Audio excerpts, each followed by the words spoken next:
بسم الله الرحمن الرحيم. ثم اجتباه ربه فتاب عليه وهداه. قال اهبطا منها جميعا بعضكم لبعض عدو فإما يأتينكم مني هدى فمن اتبع هداي فلا يضل ولا يشقى ومن أعرض عن ذكري فإن له معيشة ضنكا ونحشره يوم القيامة أعمى. അസ്സലാമു അലൈക്കും വറഹ്മത്തുള്ളാഹി വബറകാതുഹു. ഖുർആൻ പദം 1020 ദിവസത്തിലേക്ക് എല്ലാവരെയും ഹാർദമായി സ്വാഗതം ചെയ്യുന്നു. സൂറത്ത് ത്വാഹയിലെ 122 മുതൽ 124 വരെയുള്ള ആയത്തുകളാണ് ഇന്ന് പഠന വിധേയമാക്കുന്നത്. ക്ലാസ് ആരംഭിക്കുന്നതിനായി ആദരണീയനായ ഡോക്ടർ എ.ഐ. വിലായത്തുള്ള സാഹിബിനെ ക്ഷണിക്കുന്നു.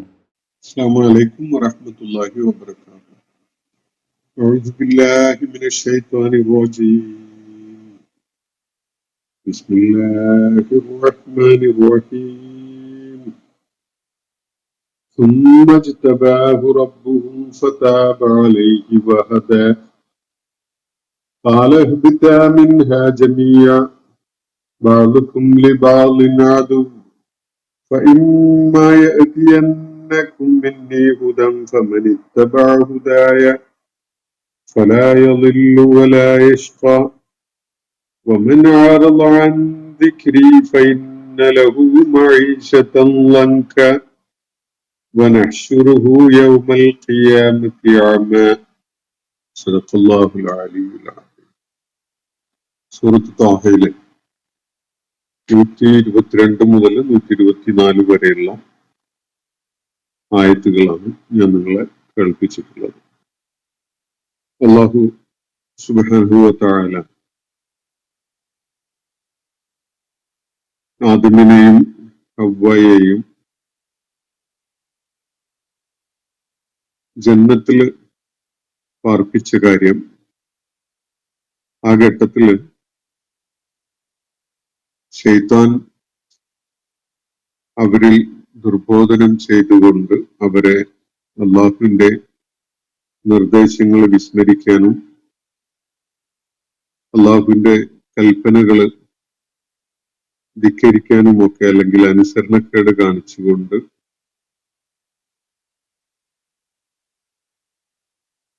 വ്യതിചലിക്കുവാനും കാരണമായ സംഭവങ്ങളാണ് കഴിഞ്ഞ ദിവസം നമ്മൾ വായിച്ച ആയത്തുകളിൽ വിവരിക്കപ്പെട്ടതായിട്ട് നമ്മൾ കാണുകയുണ്ടായത്.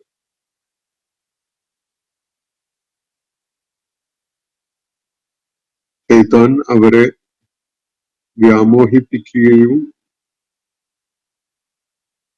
അവരിൽ വലിയ ആഗ്രഹങ്ങൾ ജനിപ്പിക്കുകയൊക്കെ ചെയ്തുകൊണ്ടാണ് ആ കാര്യം സാധിക്കുകയുണ്ടായത്. ഷജറത്തുൽ ഖുൽദ് അതുപോലെ മുൽക്കുൻ ലാ യബ്ല ഈ രണ്ട് സംഗതികളാണ് അവരെ ആകർഷിക്കാൻ വേണ്ടി പിശാച് അവർക്കൊരു പ്രലോഭനമായിട്ട് മുന്നോട്ട് വെച്ചത്. ഒന്ന് ഖുൽദ് ലഭിക്കുന്ന നിത്യജീവിതം സാധ്യമാക്കുന്ന നിത്യത നൽകുന്ന ഒരു വൃക്ഷം, അതേപോലെ അവസാനിക്കാത്ത അധികാരം അല്ലെങ്കിൽ ആധിപത്യം, ഉടമസ്ഥത, അവരാഗ്രഹിക്കുന്ന സംഗതികളുടെ മേലുള്ള അവരുടെ നിയന്ത്രണം അതെന്തെങ്കിലും തീർന്നു പോകുന്ന വിധത്തിലുള്ളതല്ല.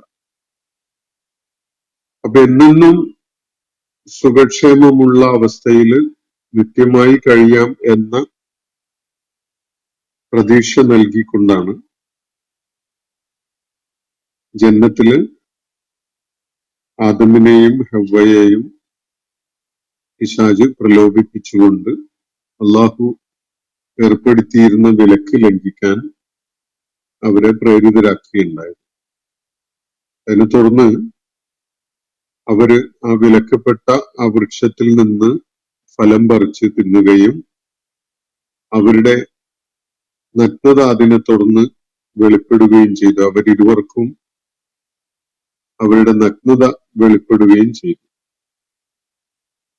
അതിനെ തുടർന്നാണ് അവര് സ്വർഗത്തിൽ നിന്ന് ആ ജന്നത്തിൽ നിന്ന് ഇലകൾ പറിച്ച് അവരുടെ നഗ്നത മൂടി വെക്കാൻ വേണ്ടിയുള്ള ശ്രമം നടത്തുന്നത്. പ്രത്യക്ഷത്തിൽ തന്നെ വ്യക്തമായും തന്നെ ആദം തന്റെ റബ്ബിനോട് അനുസരണക്കേട് കാണിച്ചു, അല്ലെങ്കിൽ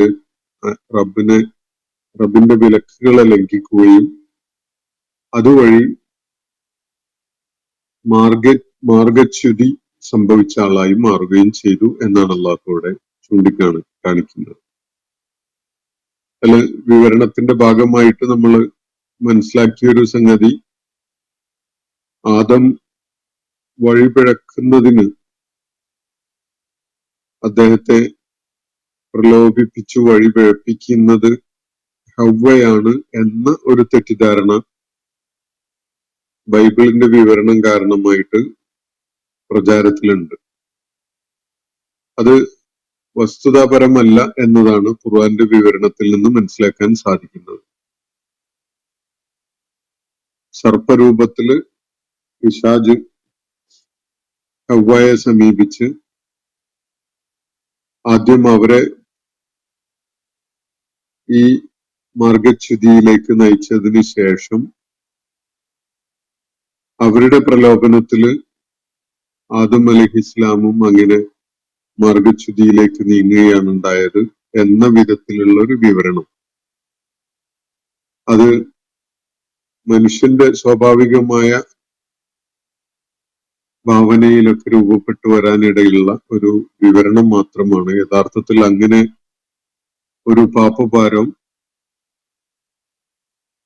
ഹവ്വയുടെ മേൽ അല്ലെങ്കിൽ സ്ത്രീത്വത്തിന്റെ മേൽ കെട്ടിവെക്കുന്നതിന് ഖുർആൻ യാതൊരു പഴുതും നൽകുന്നില്ല എന്നതാണ് വസ്തുത. അതിനെ തുടർന്ന് ഇന്ന് നമ്മൾ വായിച്ചു വെച്ച ആയത്തുകൾ നോക്കാം. സുമ്മ ജിത്തബാഹു റബ്ബുഹു. അതിനെ തുടർന്ന് തന്റെ നാഥൻ ആദമിനെ തന്റെ നാഥൻ തെരഞ്ഞെടുക്കുകയുണ്ടായി. തന്റെ ദാസനായിക്കൊണ്ട്, തന്റെ പ്രതിനിധിയായിക്കൊണ്ട് ഭൂമുഖത്ത് കഴിയുന്നതിനായിട്ട് അള്ളാഹു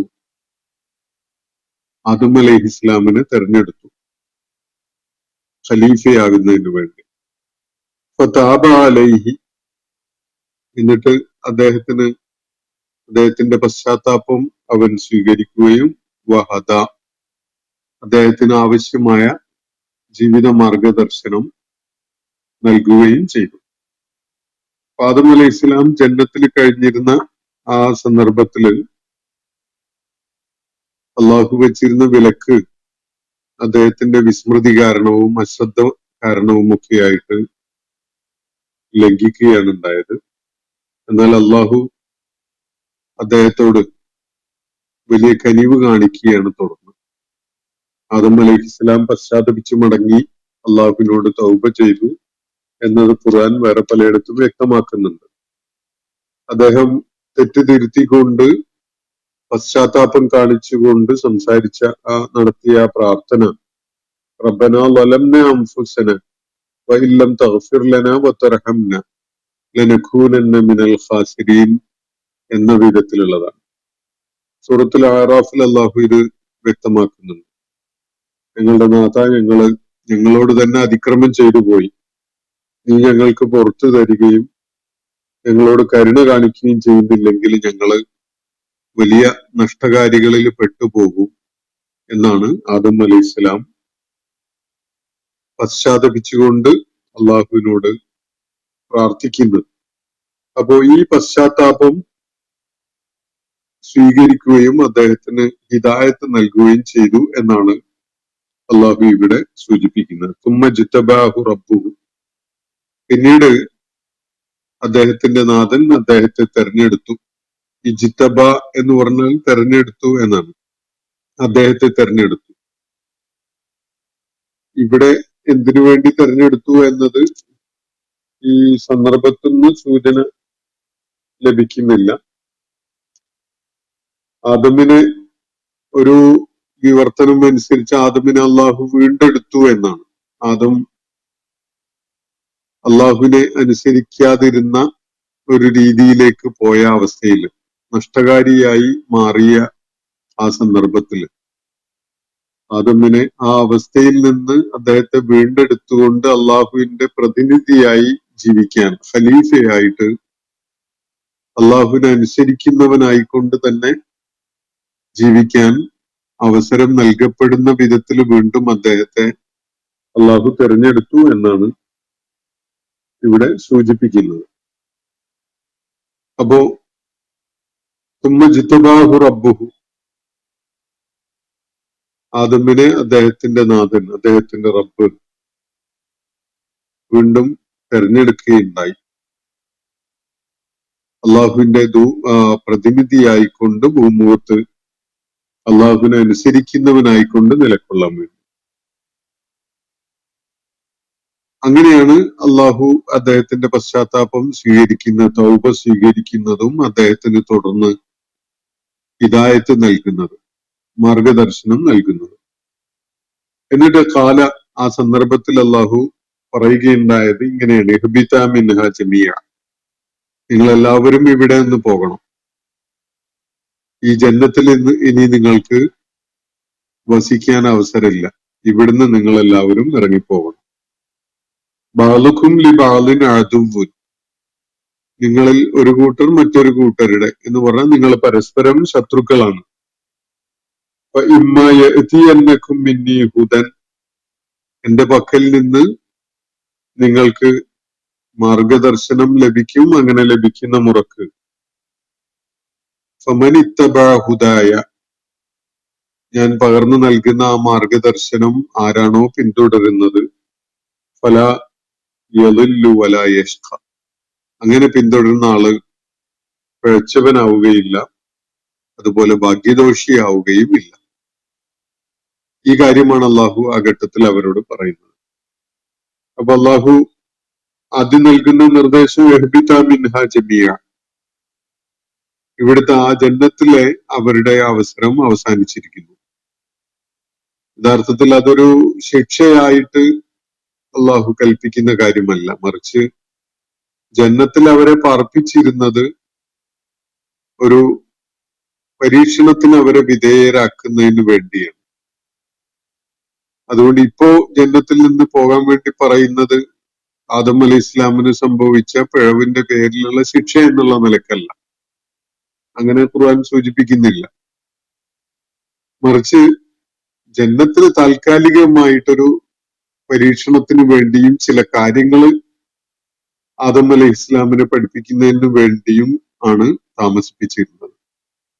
ആദമിന് എന്നല്ല, മുഴുവൻ മനുഷ്യർക്കും അള്ളാഹു നൽകിയിട്ടുള്ള പ്രകൃതം അവർക്ക് അവരുടെ മാർഗം തിരഞ്ഞെടുക്കാനുള്ള സ്വാതന്ത്ര്യം ഉള്ള വിധത്തിലാണ്. അതിന്റെ ഫലമായിട്ട് തന്നെ ശരിയും തെറ്റുമൊക്കെ അവരുടെ ജീവിതത്തിൽ ഉണ്ടാകും. അങ്ങനെയുള്ള ശരിയും തെറ്റും ഇടകലർന്ന് സംഭവിക്കാനിടയുള്ള പ്രകൃതം ഉള്ളത് കൊണ്ട് തന്നെ തെറ്റ് സംഭവിക്കുമ്പോൾ അവര് പകച്ചു നിന്നു പോകുന്ന ഒരവസ്ഥയല്ല ഉണ്ടാവേണ്ടത്. തെറ്റ് തിരുത്താൻ അവർക്ക് അറിയണം. അപ്പൊ തെറ്റ് തിരുത്തേണ്ടത് എങ്ങനെയാണ്, തെറ്റ് സംഭവിക്കുമ്പോൾ വീണ്ടും അള്ളാഹുവിന്റെ തൃപ്തിയിലേക്ക് തിരികെ വരാൻ ഒരാൾ എന്ത് ചെയ്യണം എന്നതൊക്കെയാണ് ഇവിടെ പഠിപ്പിക്കപ്പെടുന്നത്. മനുഷ്യന് ഈ ഒരു ജ്ഞാനം വളരെ അനിവാര്യമാണ്. അത് ആവശ്യമില്ലാത്ത ഒരാളും ഉണ്ടാവില്ല.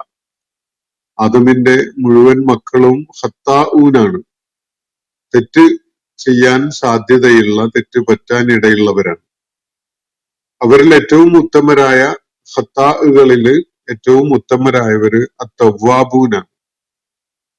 കുല്ലു ബനി ആദം ഖത്താഊൻ വഖൈറുൽ ഖത്താഈന അത്തവ്വാബൂൻ എന്നാണ് നമുക്ക് കാണാൻ കഴിയുക.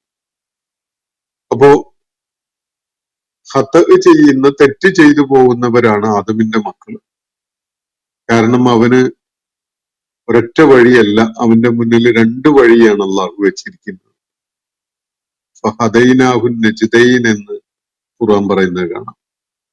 രണ്ട് വഴികൾ എപ്പോഴും അള്ളാഹു അവരുടെ മുന്നിൽ തുറന്നു വെക്കുന്നുണ്ട്. ഒന്ന് ശരിയുടെ വഴിയാണ്, മറ്റേത് തെറ്റിന്റെ വഴിയാണ്. അത് തെരഞ്ഞെടുക്കേണ്ടത് ശരിയുടേത് തെറ്റിന്റെ വഴി മാറ്റി നിർത്തി ശരിയുടെ വഴി തെരഞ്ഞെടുക്കുക എന്ന ഒരു ചുമതല അള്ളാഹു മനുഷ്യന് തന്നെയാണ് നൽകിയിട്ടുള്ളത്. അതുകൊണ്ട് എപ്പോഴും പിഴവ് പറ്റാൻ സാധ്യതയുണ്ട്. പിഴവ് പറ്റുന്നത് ആദം സന്തതിയുടെ കാര്യത്തിൽ അവന്റെ ഒടുക്കമല്ല, അവന് തിരുത്താനുള്ള അവസരവും അള്ളാഹു നൽകിയിട്ടുണ്ട്. ആ ഒരു കാര്യമാണ് യഥാർത്ഥത്തിൽ ഈ ജന്നത്തിലെ ഈ കാലയളവിൽ അള്ളാഹു ആദമിനെയും ഹവ്വയെയും പഠിപ്പിക്കുന്നത്. അത് ആദം അലൈഹിസ്സലാമും ഹവ്വ റളിയല്ലാഹുഅൻഹയും ഉൾക്കൊണ്ടു അവര് പശ്ചാത്തപിച്ചു മടങ്ങി. അള്ളാഹു അവരുടെ പശ്ചാത്താപം സ്വീകരിച്ചു. തുടർന്ന് അവരെ തന്റെ പ്രതിനിധിയായിട്ട് തെരഞ്ഞെടുക്കുകയും അവർക്ക് മാർഗദർശനം നൽകുകയും ചെയ്തു എന്നാണ് ഇവിടെ പറയുന്നത്. അതിനെ തുടർന്ന് അള്ളാഹു അവരോട് ജന്നത്തിൽ നിന്ന് എല്ലാവരോടും പൊയ്ക്കൊള്ളാൻ വേണ്ടിയാണ് പറയുന്നത്.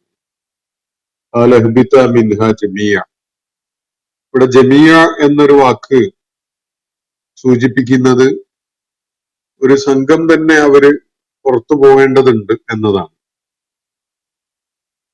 അപ്പോ വിശകലനം ചെയ്യുമ്പോൾ നമുക്ക് ബോധ്യപ്പെടുക അത് ആദമും ഹവ്വയും അടങ്ങുന്ന മനുഷ്യരും അതുപോലെ പിശാചും മറുപക്ഷത്തുള്ള ശൈത്വാനും രണ്ടു കൂട്ടരും മുഴുവനായിട്ടും എല്ലാവരും തന്നെ അവിടുന്ന് പുറത്തു പോകണം എന്നാണ് അള്ളാഹു കൽപ്പിക്കുന്നത്. ജന്നത്തിൽ ഇനി നിങ്ങൾ തുടർന്നുകൂടാ. ജന്നത്തിലെ നിങ്ങളുടെ കാലഘട്ടം അവസാനിച്ചിരിക്കുന്നു. നിങ്ങൾ ഇനി ഇവിടുന്ന് പുറത്തു പോകണം, എല്ലാവരും തന്നെ പോകണം. മനുഷ്യര് മാത്രമല്ല, ശൈത്താനും പോകണം. അപ്പോ നിങ്ങൾ എല്ലാവരും തന്നെ ഇഹ്ബിത എന്ന് പറയുമ്പോ രണ്ടുപേരാണ് സൂചിപ്പിക്കപ്പെടുന്നത്. ഇഹ്ബിതു എന്ന് പറയുകയാണെങ്കിൽ ധാരാളം പേരെ ബഹുവചനം ഉദ്ദേശിച്ചുകൊണ്ടുള്ള ഒരു പ്രയോഗമാണ്. ഇവിടെ ഇഹ്ബിത എന്നാണ് പറഞ്ഞിട്ടുള്ളത്. അപ്പൊ രണ്ട് വിഭാഗമായിട്ടാണ് അത് മനസ്സിലാക്കാൻ പറ്റും. മനുഷ്യരും അവിടെ ഉണ്ടായിരുന്ന മനുഷ്യരും അതുപോലെ പിശാചും ശൈത്വാനും. അപ്പൊ രണ്ട് സംഘമായി അല്ലെങ്കിൽ രണ്ട് വിഭാഗത്തിൽപ്പെട്ട ആളുകൾ. രണ്ടു കൂട്ടരോടും അവിടുന്ന് മുഴുവനായും പൊയ്ക്കൊള്ളണം എന്നാണ് അള്ളാഹുവിന്റെ കൽപ്പന. ബാലുക്കും ലി ബാലിൻ അദുവ്വുൻ, നിങ്ങൾ പരസ്പരം ശത്രുക്കളായിരിക്കും. അതാണ് അവിടുന്ന് തന്നെ തീരുമാനമാവുന്ന ഒരു കാര്യം. നിങ്ങൾക്ക് ഒരിക്കലും തന്നെ മിത്രങ്ങളാവുക സാധ്യമല്ല. കാരണം പിശാച് ധിക്കാരിയായി മാറുന്നതും അള്ളാഹുവിനോട് പ്രത്യക്ഷമായ അനുസരണക്കേട് കാണിച്ചുകൊണ്ട് ധിക്കാരത്തിന്റെ വഴി തെരഞ്ഞെടുക്കുന്നതൊക്കെ തന്നെ മനുഷ്യനുമായി ബന്ധപ്പെട്ടുകൊണ്ടുള്ള ഒരു വിധി നിർണയത്തിന്റെ സന്ദർഭത്തിലാണ്.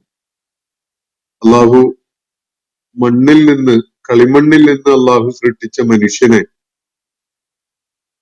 ആ മനുഷ്യന് സുജൂദ് ചെയ്യാൻ വേണ്ടി മലക്കുകളോടും എന്ന് പറഞ്ഞ ശൈത്താൻ ഉൾപ്പെടെയുള്ള ഇബ്ലീസ് ഉൾപ്പെടെയുള്ള മലക്കുകളെ ആ സമൂഹത്തോട് ആവശ്യപ്പെടുകയാണ്. അതാണ് ജിന്നുവർഗത്തിൽപ്പെട്ടവനായ ഇബ്ലീസിന് വലിയ പ്രകോപനമാവുന്നത്.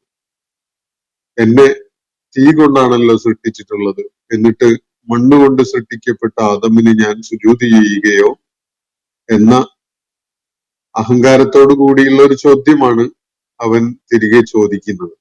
രണ്ടുപേരെയും സൃഷ്ടിച്ച റബ്ബാണ് ആവശ്യപ്പെടുന്നത് എന്നൊരാലോചന വേണമെങ്കിൽ ആ ഇബ്ലീസിനെ വിനയമുള്ളവനാക്കി മാറ്റുമായിരുന്നതാണ്. പക്ഷെ അതൊരിക്കലും ഉണ്ടായിട്ടില്ല. ഇബ്ലീസിന്റെ പ്രകൃതം ആ വിധത്തിലുള്ളതല്ല. അതുകൊണ്ട് തന്നെ ഇബ്ലീസിന് അത് ഉൾക്കൊള്ളാനും സാധ്യമല്ല. ഇബ്ലീസ് ഏതെങ്കിലും ഘട്ടത്തിൽ മനുഷ്യനോട് ഇതിന്റെ പേരിൽ പക അവസാനിച്ചവനാകാനും സാധ്യതയില്ല. മനുഷ്യനോട് പ്രഖ്യാപിതമായ ശത്രുതയും പകയും കാണിച്ചുകൊണ്ടാണ് തുടർന്ന് ഇബ്ലീസ് പ്രവർത്തിക്കുക എന്ന കാര്യം അള്ളാഹുവിനോട് ഒരു വെല്ലുവിളി നടത്തിക്കൊണ്ട് തന്നെ ഇബ്ലീസ് വ്യക്തമാക്കിയിട്ടുണ്ട്. അപ്പോ നിങ്ങൾ ഇരുകൂട്ടരും ഇവിടുന്ന് പൊയ്ക്കൊള്ളണം, എല്ലാവരും തന്നെ. നിങ്ങൾ പരസ്പരം ശത്രുക്കളുമായിരിക്കും എന്നാണ് അള്ളാഹു അവരെ അഭിസംബോധന ചെയ്തുകൊണ്ട് ഇവിടെ ഇങ്ങനെ പറയുന്നത്. ബാലക്കും ലിബാലിൻ അദുവ്വൻ, നിങ്ങൾ ഇരുവരും, നിങ്ങൾ ചിലര് മറ്റു ചിലരോട് ശത്രുതയുള്ളവരായിരിക്കും, അല്ലെങ്കിൽ നിങ്ങൾ പരസ്പരം ശത്രുക്കളായിരിക്കും എന്നതാണ് അവിടെ നിർണയിക്കപ്പെട്ട ഒരു കാര്യം. ഒരിക്കലും തന്നെ ഇബ്ലീസ് മനുഷ്യനെ സമീപിക്കുന്നത് ഒരു ശത്രുവിന്റെ ഉപായം അണിഞ്ഞുകൊണ്ട്, ശത്രുവിന്റെ വേഷം അണിഞ്ഞുകൊണ്ടൊന്നുമല്ല. പ്രത്യക്ഷത്തിൽ ശത്രുവായിട്ട് ഇബ്ലീസിനെ മനസ്സിലാക്കാനും സാധ്യമല്ല. നമുക്ക് വളരെ വേണ്ടപ്പെട്ട, നമ്മുടെ കാര്യത്തില് വലിയ ഗുണകാംക്ഷയുള്ള, വളരെ ആത്മാർത്ഥതയുള്ള ഒരു സുഹൃത്ത് എന്നുള്ള നിലക്കാണ് ഇബ്ലീസ് നമ്മളെ സമീപിക്കുക. അതേപോലെ നമുക്ക് വളരെ വേണ്ടപ്പെട്ട, നമുക്ക് വളരെ പ്രിയപ്പെട്ട ഒരാളായിട്ടാണ് ഇബ്ലീസ് നമ്മിൽ പ്രവർത്തിക്കുകയും ചെയ്യുക. അത് ഇബ്ലീസിന്റെ ഒരു സ്ട്രാറ്റജിയാണ്. ആ വിധത്തിലാണ് ഇബ്ലീസ് മനുഷ്യനെ പ്രലോഭിപ്പിക്കുക. ഇപ്പോ ജന്നത്തിൽ തന്നെ വലിയ ഗുണകാംക്ഷിയായിക്കൊണ്ടാണ് ഇബ്ലീസ് മനുഷ്യനെ സമീപിക്കുകയുണ്ടായത്. ജന്നത്തിൽ ഒരു അവസരം ആദമിനും ഹവ്വാക്കും കിട്ടി എന്നത് ഒരു വസ്തുതയാണ്. ആ ജന്നത്തിലെ വാസത്തിൽ വളരെ സംതൃപ്തരുമായിരുന്നു. ആ ഒരു സംതൃപ്തി എന്ന അവസ്ഥ, ആ ഇഷ്ടം എന്നതിനെ ഇബ്ലീസ് ചൂഷണം ചെയ്യുകയാണ്. അങ്ങനെ ഇഷ്ടമുള്ള ഒരു സംഗതി നാളെ മറ്റന്നാൾ അങ്ങ് തീർന്നു പോകുന്നത് ആരും ഇഷ്ടപ്പെടൂലല്ലോ. അതുകൊണ്ട് അതിന് നിത്യത വേണം. നിത്യത ഉണ്ടായാൽ മാത്രം പോരാ, അത് ഒരു അടിമവേല ചെയ്യുന്ന ഒരുത്തനായിക്കൊണ്ട്, അല്ലെങ്കിൽ ഒന്നിനും ഒരു സ്വാധീനമോ കഴിവോ ഇല്ലാത്തൊരവസ്ഥയിൽ എന്നുണ്ടായിട്ടും കാര്യമില്ല. അതുകൊണ്ട് അധികാരം അല്ലെങ്കിൽ നിയന്ത്രണം, ഉടമസ്ഥത ഒക്കെ വേണം. ഈ രണ്ട് സാധ്യതകൾ മനുഷ്യനെ എളുപ്പത്തിൽ വീഴ്ത്താനിടയുള്ള കാര്യങ്ങളാണ്. ഇത് മുൻനിർത്തിക്കൊണ്ടാണ് പിശാച് അവരുടെ വലിയ ഗുണകാംക്ഷിയാണ് എന്നുള്ള നിലക്ക് രണ്ടുപേരെയും സമീപിക്കുന്നത്. രണ്ടുപേരെയും സമീപിക്കുമ്പോ ബൈബിള് ചൂണ്ടിക്കാണിക്കുന്ന വിധത്തില് ഹവ്വയെ സമീപിച്ച് ആദ്യം ഹവ്വയെ പാട്ടിലാക്കിയിട്ട് പിന്നെ ഹവ്വ ആദമിനെ വഞ്ചിക്കുന്ന വിധത്തിൽ ഒരു കാര്യം ചെയ്യുന്ന ഒരു രീതിയിലല്ല, മറിച്ച് പിശാച് സമീപിക്കുന്നത് ആദമിനെ ഫോക്കസ് ചെയ്തുകൊണ്ട് തന്നെയാണ്. ആദമിനോടൊപ്പം ഹവ്വയും ഉണ്ടായിരുന്നു എന്നതുകൊണ്ട് ആ പ്രലോഭനം ഹവ്വാക്കും യേശുന്നു എന്ന് മാത്രമേ ഉള്ളൂ. അല്ലാതെ ആദം വഴിപിഴക്കുന്നതിന് ഹവ്വ ഉത്തരവാദിയായിരുന്നു എന്ന വിധത്തിലുള്ള ഒരു സൂചനയും ഖുർആൻ നൽകുന്നില്ല. അപ്പോ എല്ലാവരോടും പൊയ്ക്കൊള്ളാനാണ് ഇവിടെ അള്ളാഹു നിർദ്ദേശിക്കുന്നത്. നിങ്ങൾ പരസ്പരം ശത്രുക്കളായിരിക്കും. അതാണ് നിങ്ങളുടെ പരസ്പര ബന്ധം എന്നത്. ഇവിടെ ആദമും ഹവ്വയും പരസ്പരം ശത്രുക്കളായിരിക്കും എന്നല്ല. ഈ രണ്ട് വിഭാഗം മുകളിൽ സൂചിപ്പിക്കപ്പെട്ട ഹബിത എന്ന് പറഞ്ഞ ആ പ്രയോഗത്തിലുള്ള ഡ്യുവൽ ഉണ്ട്, രണ്ട് എന്ന് സൂചനയുണ്ട്. അതാരാണ് ആ രണ്ട് വിഭാഗം? നിങ്ങൾ എല്ലാവരും പോണം, നിങ്ങൾ രണ്ടു കൂട്ടരും എല്ലാവരും മുഴുവനായിട്ട് പോണം എന്ന് പറയുന്നതില് ഒരു പക്ഷത്ത് പിശാച് ശൈത്താനാണ്, മറുപക്ഷത്ത് മനുഷ്യരുമാണ്. മനുഷ്യരുടെ ഭാഗത്ത് രണ്ടുപേരുണ്ട്. അങ്ങനെയാണ് അവരാകെ ഒരു സംഘമായി മാറുന്നത്. അപ്പോ എന്നിട്ട് പറയുന്നത് നിങ്ങൾ ഇവിടുന്ന് പോണം, നിങ്ങൾ പരസ്പരം ശത്രുക്കളായിരിക്കും എന്ന് പറയുന്നത് ഈ രണ്ട് വിഭാഗത്തെ സൂചിപ്പിച്ചുകൊണ്ടാണ്. ഇബ്ലീസും മനുഷ്യരും ഒരിക്കലും തന്നെ പരസ്പരം സൗഹൃദത്തിലാവേണ്ടവരല്ല, പരസ്പരം സൗഹൃദമുള്ളവരുമല്ല. പക്ഷെ സൗഹൃദം എന്ന പ്രത്യക്ഷ രൂപമാണ് ഇബ്ലീസ് മനുഷ്യനെ വഴിപിഴപ്പിക്കാനും മനുഷ്യനെ പല കെണികളിൽ അകപ്പെടുത്താനും ഒക്കെ സ്വീകരിക്കുന്ന ഒരു സ്ട്രാറ്റജി. വലിയ സൗഹൃദമുള്ള, ഗുണകാംക്ഷയുള്ള, വളരെ അടുത്ത ആളാണ് എന്നുള്ള നിലക്ക്, വേണ്ടപ്പെട്ട ആളാണ് എന്നുള്ള നിലക്കൊക്കെയാണ് മനുഷ്യന്റെ മനസ്സിനെ സ്വാധീനിക്കുക. എന്നിട്ട് അള്ളാഹു തുറന്നു പറയുന്നത് നിങ്ങളെ ഭൂമിയിലേക്കാണല്ലോ പറഞ്ഞയക്കുന്നത്. അപ്പോ ഭൂമിയില് നിങ്ങൾക്ക് ഹുദ എന്റെ അടുക്കൽ നിന്ന് വരും. എന്റെ അടുക്കൽ നിന്നുള്ള മാർഗദർശനം നിങ്ങൾക്ക് ലഭിക്കും. മിന്നി ഹുദ, എന്റെ അടുക്കൽ നിന്നുള്ള ഹുദ നിങ്ങൾക്ക് ലഭിക്കുന്ന പക്ഷം, ലഭിക്കുന്ന ഘട്ടത്തിൽ, അവിടെ ലഭിക്കുന്ന ഘട്ടത്തിൽ അല്ലെങ്കിൽ ലഭിക്കുമ്പോൾ എന്നൊക്കെ പറയുന്നതില് തീർച്ചയായിട്ടും എന്റെ പക്കൽ നിന്ന് നിങ്ങൾക്ക് ഹുദ വന്നു ചേരും എന്ന ഒരു അടിസ്ഥാന ആശയം അടങ്ങിയിട്ടുണ്ട്. അങ്ങനെ സംഭവിക്കുമ്പോ ഫമനിത്തബഅ ഹുദായ, ഞാൻ നിങ്ങൾക്കായിട്ട് കൊടുത്തുവിടുന്ന ആ മാർഗദർശനത്തെ പിൻപറ്റുന്നത് ആരാണോ, അങ്ങനെ ഒരാള് ഫലാ യളുല്ലു, അയാൾക്ക് വഴിപിഴക്കുന്ന വിഷയം ഉണ്ടാവില്ല. വലാ യഷ്ഖ, അയാള് പരാജിതനാവേണ്ടി വരുന്ന അല്ലെങ്കിൽ വിഷമം അനുഭവിക്കേണ്ടി വരുന്ന ആള് ആവുകയും ഇല്ല, ദുഃഖിതനാവേണ്ടി വരില്ല.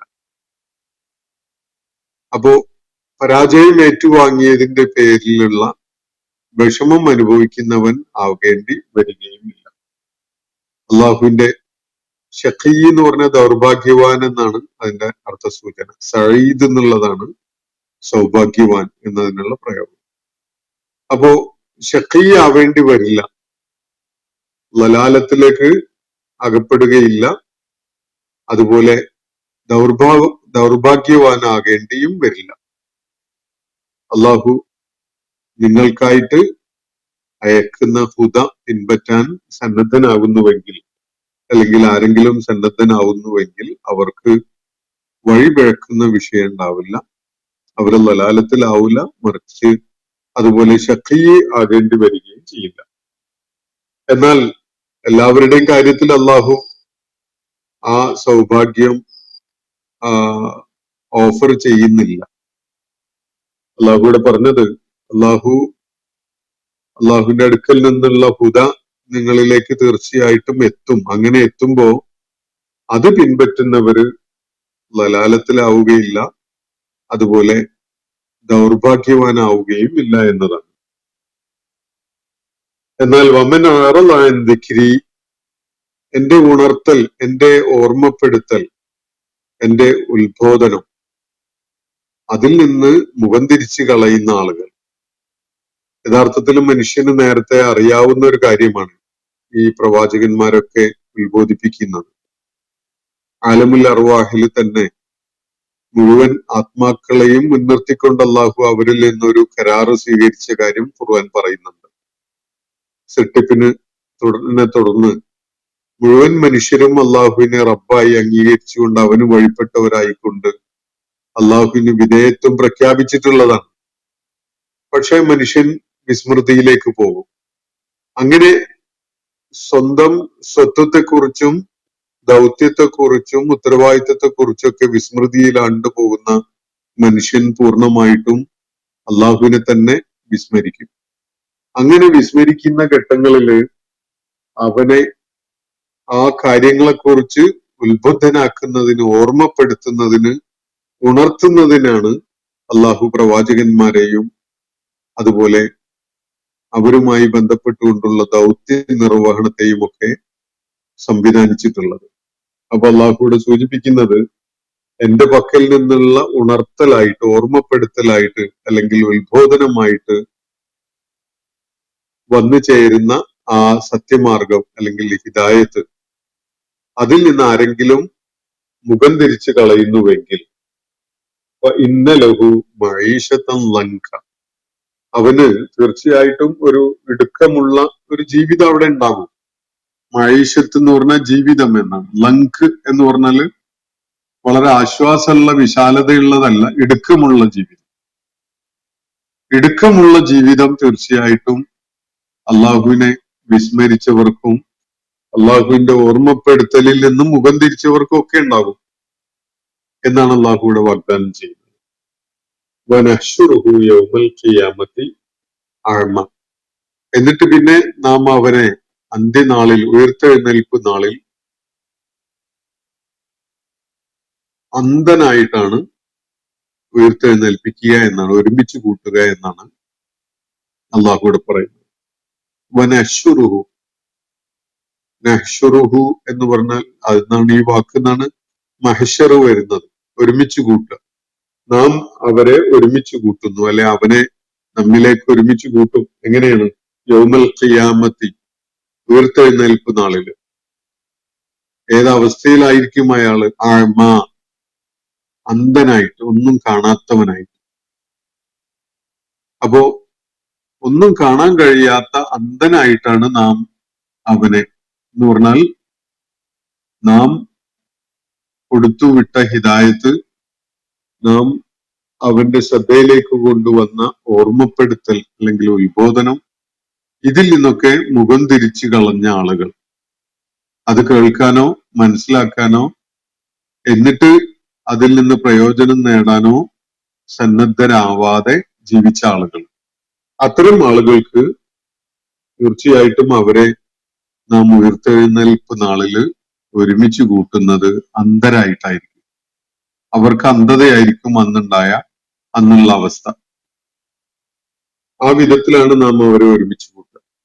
അപ്പോ ഭൂമുഖത്ത് മനുഷ്യന് തീർച്ചയായിട്ടും ഇവിടെ ആദമിനോടും ഹവയോടുമാണ് അള്ളാഹു ഇത് പറയുന്നത്.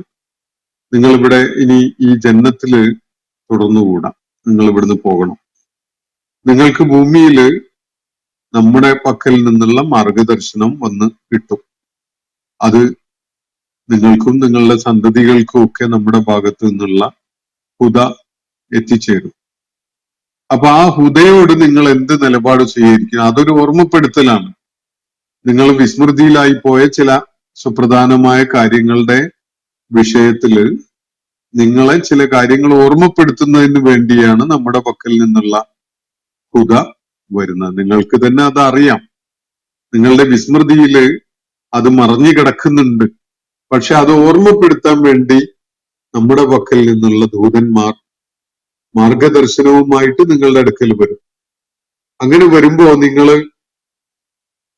മുഖം തിരിച്ചു കളയുന്നുവെങ്കിൽ, അങ്ങനെ മുഖം തിരിച്ചു കളയുന്ന ആളുകൾക്ക് അവർക്കും നാം ഒരു ഇടുക്കമുള്ള ജീവിതം നൽകുന്നതാണ്. അവരെ ഉടനെ അങ്ങ് കഥ കഴിക്കൊന്നുമില്ല.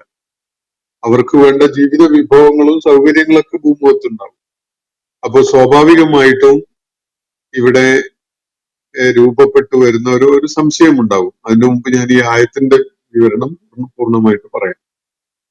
അപ്പൊ അങ്ങനെ ഈ ഹുദയോട് പുറംതിരിഞ്ഞു നിൽക്കുന്ന, അല്ലെങ്കിൽ അതിന് മുഖം കൊടുക്കാതെ മുഖം തിരിച്ചു കളയുന്ന ആളുകൾ, അവർക്കും നാം ഇടുക്കമുള്ള ഒരു ജീവിതം ഇവിടെ നൽകുന്നതാണ്. എന്ന് പറഞ്ഞാൽ ദുനിയാവിൽ അവര് ചില പ്രയാസങ്ങൾ നേരിടേണ്ടി വരും. പിന്നെ അവരെ ഒരുമിച്ച് കൂട്ടുന്നത്, പരലോകത്ത് മഹ്ശറിൽ ഒരുമിപ്പിച്ചു കൂട്ടുന്നത് അവര് ആഴ്മ ആയിട്ടാണ്, അന്ധരായിട്ടായിരിക്കും. അപ്പൊ രണ്ട് ദുരിതപൂർണമായ അവസ്ഥകളാണ് ഇവിടെ സൂചിപ്പിക്കപ്പെടുന്നത്. ഒന്ന് മഴീഷത്തും ലങ്ക, ഇടുക്കമുള്ള ജീവിതം. രണ്ടാമത്തത് റൊമ്യ, അന്ധത. ഇവിടെ ഇടുക്കമുള്ള ജീവിതം ഈ ദുനിയാവിന്റെ കാര്യത്തിലാണ് അള്ളാഹു സൂചിപ്പിക്കുന്നത്. അവർക്കൊരു മഴീഷത്ത് എന്നുള്ളത് സാധാരണ ജീവിത വിഭവം എന്ന അർത്ഥത്തിലാണ് മനസ്സിലാക്കാറുള്ളത്.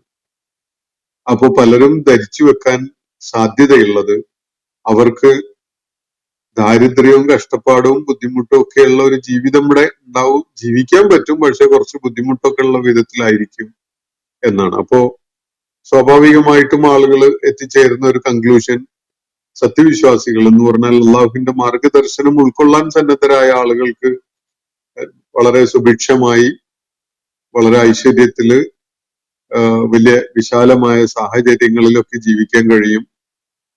സത്യത്തിൽ നിന്ന് പുറംതിരിഞ്ഞ് നിന്ന ആളുകൾക്ക് ഇടുക്കമുള്ള ദാരിദ്ര്യത്തിന്റെയും പ്രയാസങ്ങളുടെയൊക്കെ ഒരു ജീവിതമായിരിക്കും ഇവിടെ എന്ന നിലക്കാണ് പലരും മനസ്സിലാക്കുക. യഥാർത്ഥത്തിൽ അതിന്റെ സൂചന അതല്ല. ഇവിടെ മഴീഷത്ത് എന്നത് ജീവിത വിഭവത്തിനല്ല സൂചിപ്പിക്കുന്ന, ജീവിതത്തിനെ തന്നെയാണ്. മഴീഷത്തുൽ ലങ്ക എന്ന് പറഞ്ഞാല് ഇടുക്കമുള്ള ജീവിതം എന്ന് പറഞ്ഞാൽ മനസ്സിന് ഒരിക്കലും ആനന്ദം അനുഭവിക്കാത്ത, അല്ലെങ്കിൽ വിശാലതയോ ശാന്തി സമാധാനമോ അനുഭവിക്കാൻ കഴിയാത്ത ഒരവസ്ഥ. എല്ലാം ഉണ്ടാവും, സമ്പത്തും സ്ഥാനവും പദവിയും അധികാരവും ഒക്കെ കിട്ടുന്നവനായിരിക്കും. പക്ഷെ ഇതൊന്നും അവന്റെ മനസ്സിനൊരു സംതൃപ്തി പകരുന്നതാവില്ല. യഥാർത്ഥത്തിൽ മനസ്സിന് സംതൃപ്തി പകരുന്നതും ശാന്തി പകരുന്നതും ഒരേ ഒരു കാര്യമാണ്. അത് റബ്ബിനെ തിരിച്ചറിഞ്ഞുകൊണ്ട് അവന്റെ തൃപ്തിയിലേക്ക് ഒരാൾക്ക് മടങ്ങാൻ സാധിക്കുന്നു എന്നത് മാത്രമാണ്. ഒരാള് സ്വന്തം സൃഷ്ടാവായ റബ്ബിനെ തിരിച്ചറിഞ്ഞുകൊണ്ട് അവന് വഴിപ്പെട്ട് അവന്റെ തൃപ്തിയിലേക്ക് മടങ്ങുന്നുവെങ്കിൽ അത് അയാളിൽ വലിയ ആശ്വാസം ഉണ്ടാക്കും, വലിയ ആനന്ദം ഉണ്ടാക്കും. അയാൾ അനുഭവിക്കുന്ന മനസ്സമാധാനം ഭൂമുഖത്ത് വലിയ സമ്പാദ്യങ്ങൾ ഉണ്ടായിട്ടും വലിയ സ്ഥാനവും പദവിയൊക്കെ ഉണ്ടായിട്ടും അങ്ങനെ വലിയ സ്വാധീനത്തിലൊക്കെ കഴിയുന്ന ആളുകളായിരിക്കുന്ന അവസ്ഥയിൽ പോലും അത്തരം ആളുകൾ അനുഭവിക്കാത്ത ഒരു മനസ്സിന്റെ ആനന്ദവും സന്തോഷവും സമാധാനവും ഒക്കെ ആയിരിക്കും. നമുക്കറിയാം, ചില ആളുകള് വലിയ ദാരിദ്ര്യവും കഷ്ടപ്പാടും വിഭവശൂന്യതയും പട്ടിണിയും ഒക്കെ അനുഭവിക്കുന്ന അവസ്ഥയായിരിക്കും. പക്ഷെ അവര് തങ്ങളുടെ കാര്യത്തിൽ അള്ളാഹു സംതൃപ്തനാണ് എന്ന ഒരു ബോധ്യത്തിൽ നിന്ന് എപ്പോഴും അവരുടെ മുഖത്ത് വലിയ സന്തോഷവും അതുപോലെ സമാധാനവും ഒക്കെ കാണാൻ കഴിയും. പോരാട്ടം നടന്നുകൊണ്ടിരിക്കുന്ന ഗസയിൽ നമ്മൾ നിരന്തരം കണ്ടുകൊണ്ടിരിക്കുന്ന ഒരു കാഴ്ച അതാണ്. ലോകത്തെ ഏറ്റവും പ്രമുഖരായ സൈനിക ശക്തികളും അതുപോലെ ആയുധ നിർമ്മാതാക്കളും ഒക്കെ കൂടെ ഉണ്ടായിട്ടും ഏറ്റവും ആധുനികമായ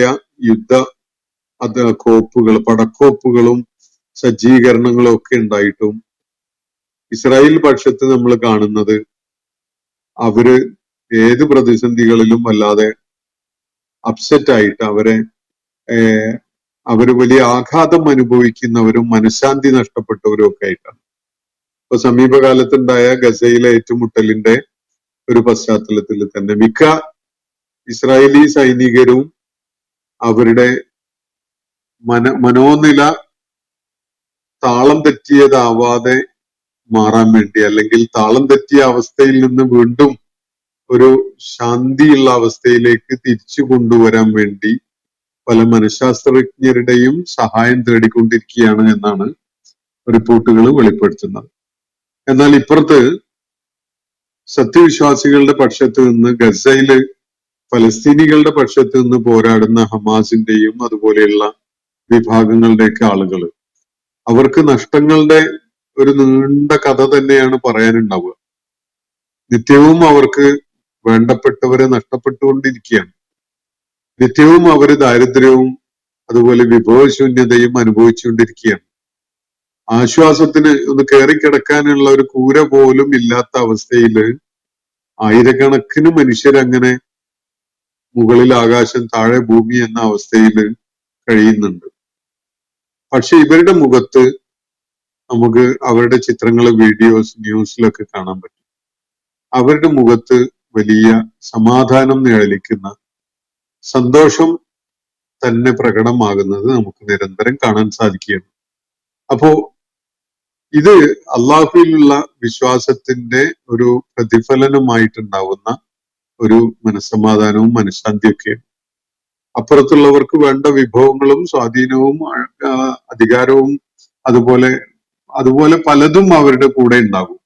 പക്ഷെ മനസ്സമാധാനം എന്നൊരു സംഗതി, മനഃശാന്തി എന്നൊരു സംഗതി അവർ അനുഭവിക്കുന്നില്ല. മനഃശാന്തി അനുഭവിക്കുന്ന ആളുകള് എല്ലാം അള്ളാഹുവിൽ അർപ്പിക്കാൻ സാധിച്ചവര് മാത്രമാണ്. വിശ്വാസത്തിന്റെ തെളിമ കൊണ്ട് സമാധാനം കൈവരിക്കാൻ കഴിഞ്ഞ ആളുകളാണ് ജീവിതത്തിന്റെ വിശാലത അനുഭവിക്കുന്നത്. ഇവിടെ അള്ളാഹു പറയുന്നത്, അള്ളാഹു അവരിലേക്കായി കൊണ്ടുവരുന്ന ദിക്റിനെയും ഹുദയെയും സന്തോഷപൂർവ്വം സ്വീകരിക്കുന്നതിന് പകരം അതിൽ നിന്ന് മുഖം തിരിച്ചു കളയുന്ന ആളുകൾ, അവർക്ക് അള്ളാഹു ഒരു ഇടുക്കമുള്ള ജീവിതമാണ് വെച്ചിരിക്കുന്നത് എന്നതാണ്. ഇടുക്കമുള്ള ഒരു ജീവിതമാണ് അള്ളാഹു അവർക്കായിട്ട് വെച്ചിരിക്കുന്നത്. ഇടുക്കമുള്ള ജീവിതം എന്നത് വിഭവശൂന്യത അല്ലെങ്കിൽ അതുപോലെയുള്ള പ്രശ്നങ്ങളൊന്നുമല്ല. മനസ്സിലാക്കാൻ പറ്റുന്നത് അവർക്ക് ഒരിക്കലും തന്നെ ഒരു മനഃശാന്തി അനുഭവിക്കാൻ പറ്റുന്ന വിധത്തിലുള്ള ഒരു സമാധാനം മനസ്സിൽ രൂപപ്പെട്ടു വരുന്നില്ല എന്നതാണ്. നമ്മൾ പലപ്പോഴും പറയാറുണ്ട് അല്ലാഹുമ്മ അന്തസ്സലാം വമിൻകസ്സലാം വഇലൈക യർജിഉസ്സലാം എന്നൊക്കെ നമ്മൾ പ്രാർത്ഥനയിലും ദിക്റിലും ഒക്കെ ആ വാചകം കടന്നു വരാറുണ്ട്. മുസ്ലിങ്ങൾ പരസ്പരം അഭിവാദ്യം ചെയ്യുമ്പോൾ അസ്സലാമു അലൈക്കും എന്നാണ് പറയാറുള്ളത്. ഇതാണ് യഥാർത്ഥത്തില് സലാം, മനഃശാന്തി. മനഃശാന്തി യഥാർത്ഥത്തിൽ അള്ളാഹുവിൽ നിന്നുള്ളതാണ്.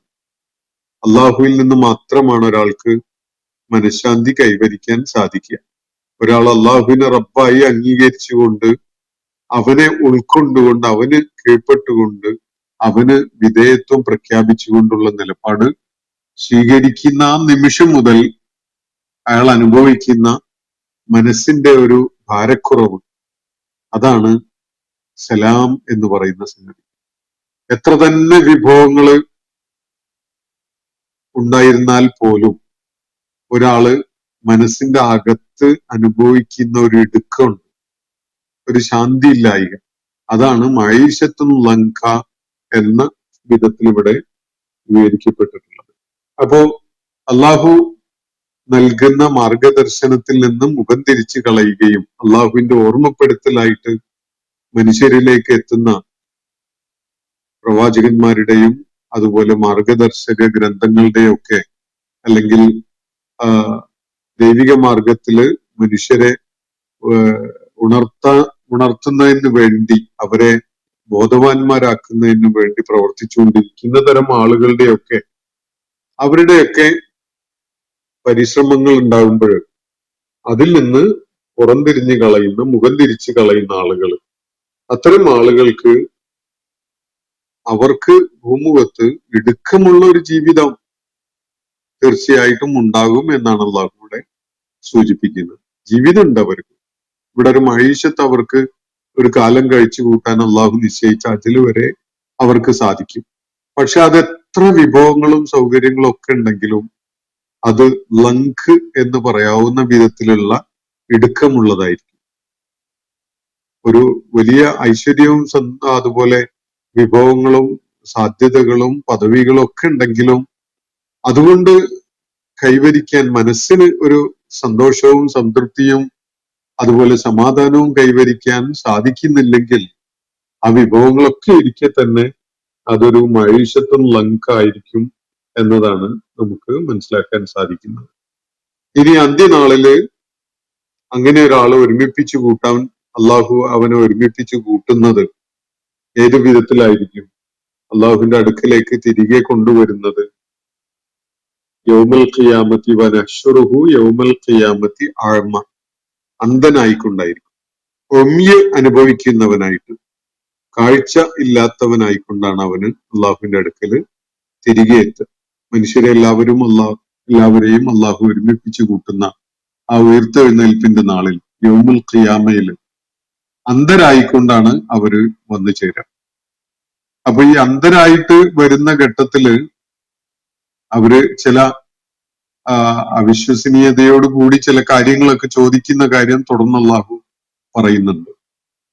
അതുപോലെ ഇതുമായി ബന്ധപ്പെട്ടുകൊണ്ട് ഇപ്പോ ഖുർആന്റെ ഈ വിവരണത്തിൽ നമ്മൾ 1-2 ദിവസങ്ങളായിട്ട് പഠിച്ചുകൊണ്ടിരിക്കുന്ന ആയത്തുകളിൽ ഈ വിവരിക്കപ്പെട്ട സംഭവങ്ങൾ, ആദമും ഹവ്വായുമായി ബന്ധപ്പെട്ട് അവരെ ജന്നത്തിൽ അല്ലാഹു പാർപ്പിച്ചതുമായി ബന്ധപ്പെട്ടുകൊണ്ട്, അതുപോലെ ഇബ്ലീസ് അവർക്ക് സുജൂദ് ചെയ്യാൻ വിസമ്മതിച്ചതും ധിക്കാരപൂർവ്വം അള്ളാഹുവിനോട് സംസാരിച്ചതും, അതിനെ തുടർന്ന് ഇബ്ലീസ് മനുഷ്യരുടെ ശത്രുവായിട്ട് പ്രഖ്യാപിക്കപ്പെടുകയൊക്കെ ചെയ്ത കാര്യം, ഇതുമായി ബന്ധപ്പെട്ടുകൊണ്ടുള്ള ബൈബിളിലെ ഒരു വിവരണമുണ്ട്. ആ വിവരണം ഖുർആനുമായിട്ട് വളരെയേറെ സംഘർഷപ്പെടുന്ന വിധത്തിലുള്ള ഒരു വിവരണമാണ് എന്ന് കാണാൻ കഴിയും. നമുക്ക് അതൊന്ന് കേൾക്കുന്നത്, മനസ്സിലാക്കാൻ ശ്രമിക്കുന്നത് നല്ലതാണ്. ഇൻഷാ അല്ലാഹ് സമയം പ്രയോജനപ്പെടുത്തിക്കൊണ്ട് ഞാനത് ആ വിവരണം, അതിന്റെ മലയാള വിവർത്തനം വളരെ കുറഞ്ഞ വരികളിലുള്ളത് 1-2 മിനിറ്റ് എടുത്തുകൊണ്ട് നിങ്ങളെ അടുത്ത ദിവസം കേൾപ്പിക്കാം ഇൻഷാ അല്ലാഹ്. ഇന്നത്തെ സെഷൻ ഞാനിവിടെ അവസാനിപ്പിക്കുകയാണ്. ഇന്ന് നമ്മൾ പഠന വിധേയമാക്കിയിട്ടുള്ളത് സൂറത്തു ത്വാഹയിലെ 122 മുതൽ 124 വരെയുള്ള ആയത്തുകളാണ്. അള്ളാഹു നമ്മെ എല്ലാവരെയും അനുഗ്രഹിക്കുമാറാവട്ടെ. വിശുദ്ധ ഖുർആൻ നമ്മുടെ കണ്ണുകളിൽ, നമ്മുടെ ഹൃദയത്തിലൊക്കെ വെളിച്ചം നിറക്കുന്ന ഒരു അനുഭവമായിട്ട് നമുക്ക് അനുഭവിക്കാൻ, നമുക്ക് അതിന്റെ ഫലം നേടാൻ അള്ളാഹു തൗഫീഖ് നൽകുമാറാവട്ടെ. അന്ത്യനാളില് അള്ളാഹുവിന്റെ അടുക്കൽ ഒരുമിച്ച് കൂട്ടപ്പെടുമ്പോൾ അന്തരായിട്ട് ഒരുമിച്ച് കൂട്ടപ്പെടുന്ന ആളുകളുടെ കൂട്ടത്തിൽ അള്ളാഹു നമ്മെ അറിയപ്പെടുത്താതിരിക്കട്ടെ. വാഖിർ ദഅ്വാന അനിൽ ഹംദുലില്ലാഹി റബ്ബിൽ ആലമീൻ. അസ്സലാമു അലൈക്കും വറഹ്മത്തുള്ളാഹി വബറകാതുഹു. ഇന്നത്തെ ഖുർആൻ പദം ഇവിടെ സമാപിക്കുന്നു. ഖുർആൻ പഠനത്തിൽ പങ്കെടുത്ത എല്ലാവർക്കും അള്ളാഹു അർഹമായ പ്രതിഫലം നൽകി അനുഗ്രഹിക്കട്ടെ. വആഖിർ ദഅ്വാന അനിൽ ഹംദുലില്ലാഹി റബ്ബിൽ ആലമീൻ. അസ്സലാമു അലൈക്കും വറഹ്മത്തുള്ളാഹി വബറകാതുഹു.